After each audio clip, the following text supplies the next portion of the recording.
டூட்டு காக்கா காட்டுல ஒரு மரத்துல உட்கார்ந்துகிட்டு இருந்தது. அப்ப அந்த இடத்துக்கு ஒரு சிங்கம் ஒண்ணு வந்ததை பார்த்தது.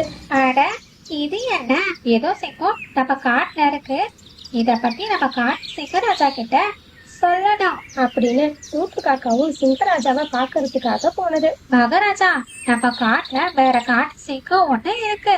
எனக்கு அது சரியா படல மகாராஜா. அப்ப மகாராஜாவும் கோவப்பட்டு இப்படின்னு சொன்னாரு. என்னது, வேற காட்டு சிங்கமா? எவ்வளவு தைரியம் இருந்தா என்னோட காட்டுக்கு வரும்? இன்னைக்கு அந்த சிங்கத்தை சும்மா விட போறது இல்ல. சொல்லிட்டு அந்த சிங்கத்தை எங்க பார்த்த? டூட்டு காக்காவும் சிங்க மகாராஜாவை அங்க கூட்டிக்கிட்டு வந்தது. ஆனா அங்க எந்த ஒரு சிங்கமும் இல்ல. ஏதோ சிங்கம் இருக்குன்னு சொன்ன, ஆனா இங்க எந்த ஒரு சிங்கமும் இல்ல. நீ ஒழுங்கா சிங்கத்தை பாத்தியா இல்லையா? மகாராஜா, நான் நல்லா தான் பார்த்தேன். சிங்க மகாராஜாவும் டூட்டு காக்கா சொன்னதை கேட்டு அக்கம் பக்கம் சுத்தி முத்தி தேடி பார்த்தாரு. ஆனா அங்க எந்த ஒரு சிங்கமும் இல்ல. அப்ப அந்த இடத்துக்கு ஒரு பச்சை கிளி ஒண்ணு வந்தது. சிங்க மகாராஜா வாழ்க. யாரு நீ? மகாராஜா, என் பேர் பச்சைக்கிளி. மகாராஜா, நான் உங்ககிட்ட ஒரு விஷயம் சொல்லணும். நம்ம காட்டுல ஒரு புதுசா நரி ஒண்ணு பார்த்தேன். அத பார்த்த உடனே உங்ககிட்ட சொல்லணும். நீங்க வந்து மகாராஜா. எங்க பார்த்த? என் கூட வாங்க மகாராஜா. சிங்க மகாராஜாவும் பச்சை கிளி கூட போனாரு. அப்ப அங்க ஒரு இடத்துல ஒரு நதி இருந்தது. யாரு நீ? நீ இங்க என்ன பண்ணிட்டு இருக்க? அந்த நரியும் சிங்கராஜாவை பார்த்துட்டு அங்க இருந்து ஓடி போயிடுச்சு. பச்சைக்கிளி, நீ என்கிட்ட உண்மையதான் சொல்லியிருக்க. நீ எவ்வளவு விசுவாசமா இருக்க. ஆனா இந்த டூட்டு காக்கா காலங்காத்தாலேயே என்கிட்ட போய் சொல்லி என்னோட நேரத்தை வீணாக்கிடுச்சு. என்ன மகாராஜா சொல்றீங்க? எனக்கு ஒண்ணுமே புரியலையே. ஓ, அதுவா? இந்த டூட்டு காக்கா காலையில ஏதோ சிங்கத்தை பார்த்தேன்னு சொல்லுச்சு. நானும் போய் பார்த்தா அங்க எந்த ஒரு சிங்கமும் இல்ல. அப்படியா மகாராஜா? எனக்கு தெரிஞ்சு உங்களுக்கு அழகான உண்மையான விசுவாசியான பாதுகாவலன் தான் தேவைப்படுறா மகாராஜா. ஆமா, நீ சரியா சொன்ன. பேசாம நீயே இரு. நீ அழகாவும் இருக்க, உண்மையாவும் இருக்க. இதுக்கப்புறம் இருந்து நீயே என்னோட உளவாளியா இரு. சிங்க மகாராஜாவும் டூட்டு காக்காவை பார்த்து இப்படின்னு சொன்னாரு. இதுக்கப்புறம் டூட்டு காக்கா, நீ என்னோட குகைக்கு வரத பார்த்தேன்.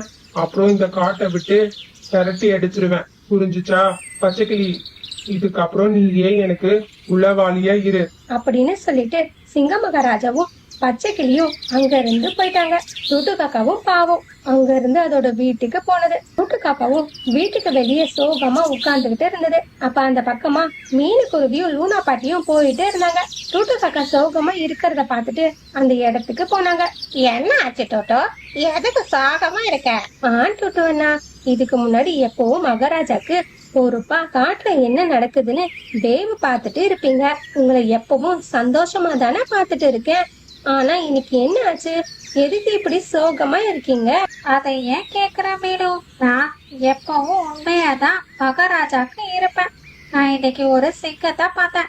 அத மகாராஜா கிட்ட சொன்னேன். ஆனா மகாராஜா என்ன நம்பவே இல்ல. பச்சைக்கிளி உண்மையா இருக்குன்னு சொல்லிட்டு என்ன வேலையை விட்டு நிறுத்திட்டாரு. நான் மகாராஜாக்கு எவ்வளவு உண்மையா இருந்திருக்கேன். ஆனா மகாராஜா என்ன புரிஞ்சுக்கவே இல்ல. அப்ப லூனா பாட்டி இப்படின்னு சொன்னாங்க. டோட்டு காக்கா, இத நினைச்சு நீ ஒன்னும் கவலைப்படாத. கண்டிப்பா நானும் மீனுக்குருவியும் இத பத்தி மகாராஜா கிட்ட பேசுறோம். கண்டிப்பா மகாராஜா உன்னை புரிஞ்சுப்பாரு. லூனா பாட்டியும் மீனுக்குருவியும் மகாராஜாவை பாக்குறதுக்காக குகைக்கு போனாங்க. அப்ப அத பார்த்த பச்சை கிளி, மகாராஜா, எனக்கு ஒண்ணுமே புரியல. நீங்க இந்த காட்டோட மகாராஜா. இது உங்களோட அரண்மனையா இல்ல குருவிங்களோட வீடா? என்ன பச்சைக்கிளி, என்ன சொல்ற? மகாராஜா, நான் வேற காட்டு பறவைதான். ஆனா என்னை விட ஒரு சிங்கம் எவ்வளவு சக்திசாலியா இருக்கும். அப்ப அதுக்கு நம்ம மரியாதை கொடுக்கணும். ஒரு மகாராஜாவை பார்க்க பெரிய பெரிய ஆளுங்க தான் வருவாங்க. ஆனா இங்க உங்க மேல பயமே இல்லாம சாதாரண பறவைங்கெல்லாம் இங்க ஏன் வரணும்? அவங்களுக்கு இங்க என்ன வேலை இருக்கு? உனக்கு என்ன பிரச்சனை கிளி? எங்க காட்டு மகாராஜா நீ சொல்ற மாதிரி திமிரு பிடிச்சவரு கிடையாது. எங்க காட்டு மகாராஜா எல்லாரையும் சமமா தான் பாப்பாரு. மகாராஜா, பாத்தீங்களா? நான் இததான் சொன்னேன். அது எப்படி காட்டுல இருக்க சின்ன சின்ன பறவைகளும் மகாராஜாவும் ஒரே சமமா ஆக முடியும்? பச்சைக்கிளி, நீ சொல்றதும் ஒரு வகையில சரியாதான் இருக்கு. நான் இத பத்தி யோசிக்கவே இல்ல. சரி, இந்த முடிவை அப்புறம் எடுத்துக்கலாம். ஆமா, சாதாரணமான பறவைங்களாம் நீங்க என்ன எதுக்கு பார்க்க வந்திருக்கீங்க? மகாராஜா, நீங்க மத்த காட்டு பறவைங்க சொல்றத கேக்குறீங்க. இந்த காட்டு பறவைங்க சொல்றத கேட்க மாட்டேங்கிறீங்க. இந்த கிளி உங்களை தப்பா வழி நடத்துது. மீனுக்குருவி, நீ உடனே என்னோட புகையை விட்டு வெளியே போ. லூனா பாட்டி, நீங்களும் வெளியே போங்க. இன்னொரு தடவை நான் உங்களை மாதிரி சாதாரணமான பறவைங்களை பார்த்தா கொன்னுடுவேன். உங்களாலதான் என்னோட இமேஜ் எல்லாம் டேமேஜ் ஆகுது. உடனே நீங்க என்னோட புகையை விட்டு வெளியே போங்க. மீனுக்குருவியும் லூனா பாட்டியும் புகையை விட்டு வெளியே போனாங்க. அப்ப சிங்க மகாராஜாவும், நண்பா, இப்ப சொல்லு, நான் சிங்கராஜா மாதிரி நடந்துக்கிட்டேனா? ஆமா மகராஜா, இதுதான் உண்மையான சிங்கராஜா ஆட்சி. மீனுக்குருவியும் கோவமா ஒரு மரத்தோட கிளையில உட்கார்ந்துகிட்டே இருந்தது. என்ன ஆச்சு மீனோ? மகாராஜா முன்ன மாதிரி இல்ல, ரொம்ப மாறிட்டாரு லூனா பாட்டி. விடு மீனோ, அவருக்கு நேர காலம் வரும்போது அப்ப எல்லாம் புரிய வரும் அப்படின்னு கொஞ்ச நாளும் போனது. பச்சை கிளியும் மகாராஜா கிட்ட நல்ல பேர் எடுத்துக்கிட்டு இருந்தது. எப்பவும் மகாராஜாவும் பச்சை கிளி கூட தான் இருந்தாரு. பச்சை கிளியும் மகாராஜாவை ஐஸ் வைக்கிற மாதிரியே புகழ்ந்து புகழ்ந்து பேசிக்கிட்டு இருந்தது. ஒரு நாள் சிங்க மகாராஜாவும் பச்சை கிளியும் காட்டுல வலம் வந்துகிட்டு இருந்தாங்க. அப்போ ஒரு இடத்துல ஒரு சிங்கம் ஒண்ணு வந்தது. நான் இவ்வளவு நாள் எதிர்பார்த்துட்டு இருந்தது இன்னைக்கு நடக்க போகுது. முக்தா சிங்கமே, உங்க பொண்ணு இந்த காட்டை நான் கைப்பற்ற போறேன். அதுக்கப்புறம் இந்த காட்டுல இருக்க பறவைங்க விலங்குகளை வேட்டையாடி ஒண்ணு சாப்பிட போறேன். ஏய், நீ யாரு? இதுக்கு முன்னாடி நான் இந்த காட்டுல உன்னை பார்த்ததே இல்லையே. நீ நினைக்கிறது அவ்வளவு சுலபமா நடக்காது. அப்ப அந்த இடத்துக்கு 2 நரியும் வந்தது.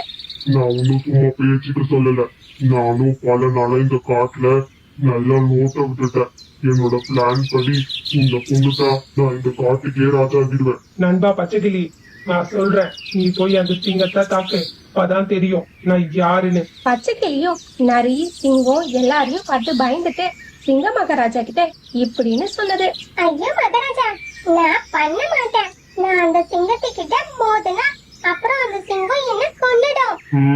நீ என்ன நல்லா புரிஞ்சு வச்சிருக்க கிளி. என்ன ஒண்ணு பண்ணிடாதீங்க, நான் இங்க இருந்து போயிடமா. இல்ல, முடியாது. நான் உங்க ராஜாவை கொல்ல போறேன். ஆமா, நீ அந்த ராஜாவோட விசுவாசி தானே? ஐயோ இல்ல இல்ல, நான் இந்த காடே கிடையாது. நான் சாதாரணமான ஒரு பறவை தான். நான் போய் எப்படி ராஜாவோட விசுவாசியா இருக்க முடியும்? அப்ப சரி, உன்னோட உயிர் மேல அவ்வளவு பயம் இருந்தா இங்க இருந்து ஓடி போயிடு. பச்சை கிளியும் பயந்து அதோட உயிரை காப்பாத்திக்க அங்க இருந்து பறந்து போனது. இத கேட்ட சிங்கமும் சிங்க மகாராஜாவை கொல்லலான்னு நினைக்கும் போது இதை எல்லாத்தையும் பார்த்துக்கிட்டு இருந்த டூட்டு காக்கா வேகமா வந்து அந்த சிங்கத்தோட கண்ணை கொத்துனது. எந்த முட்டாள் என்னோட கண்ணை குத்துனது? என்னால எதையும் பார்க்க முடியலையே. ஐயோ, வலிக்குது.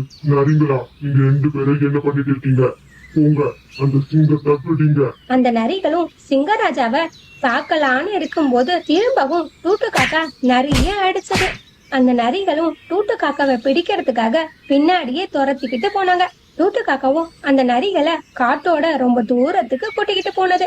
அதே சமயம் சிங்க மகாராஜாவும் அந்த கெட்ட சிங்கத்தோட சண்டை போட்டு அந்த கெட்ட சிங்கத்தை கொன்னுட்டாரு. அப்ப அந்த நரிகளும் திரும்ப வந்து பார்க்கும்போது சிங்கம் இறந்து இருந்தது. அதை பார்த்து பயந்துட்டு அங்க இருந்து ஓடி போயிட்டாங்க. கொஞ்ச நேரம் கழிச்சு டூட்டு காக்கா காட்டுல இருக்க அதோட ஃப்ரெண்ட்ஸை எல்லாம் கூட்டிக்கிட்டு அந்த இடத்துக்கு வந்தது. இப்பதான் எனக்கு எல்லாமே புரிய வந்தது. டூட்டு காக்கா, நீ சொன்னதை நான் அப்பவே நம்பி இருந்திருக்கணும். நானும் அந்த கிளி சொன்னதை கேட்டு ரொம்ப மோசமா நடந்துக்கிட்டேன். எல்லாரும் என்ன மன்னிச்சிடுங்க. மகாராஜா, இப்பயாச்சும் புரிஞ்சதே. அந்த கிளி அதோட உயிரை காப்பாத்திக்க உங்களை அம்போன்னு விட்டுட்டு இங்க இருந்து ஓடிடுச்சு. ஆனா டூட்டு காக்கா அதோட உயிரை பணையம் வச்சு உங்களை காப்பாத்தி இருக்கு. இப்பயாச்சும் புரிஞ்சிருக்கும் டூட்டு காக்கா உங்களுக்கு எப்பவும் உண்மையான விசுவாசின்னு. டூட்டு காக்கா, நீதான் என்னோட உண்மையான விசுவாசி. அதுக்கப்புறம் டூட்டு காக்காவும் அந்த காட்டோட திரும்பவும் ஹீரோவா ஆக்கிடுச்சு. Please subscribe.